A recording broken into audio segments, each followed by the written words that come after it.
प्रश्न आजिर कलुषित समाज रे बहु परिमाण रे मिछ एवं प्रतारणार शिकार हेबाकु पड़ुछि।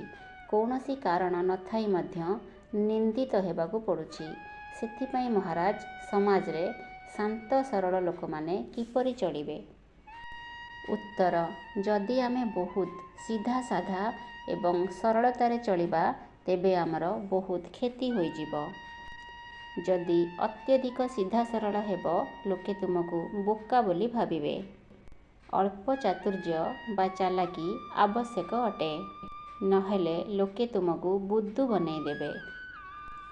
तुमे अत्यधिक दयालुता एवं कृपालुता देखेइले लोके तुमको पागल रे गणना करिबे एवं बेवकूफ रे गणना करिबे। संसार रे एमिति हुए, एठारे अत्यधिक कृपालुता एवं दयालुता प्रकाश करा जाए नाही। एठी धर्मपूर्वक निर्णय निया जाए।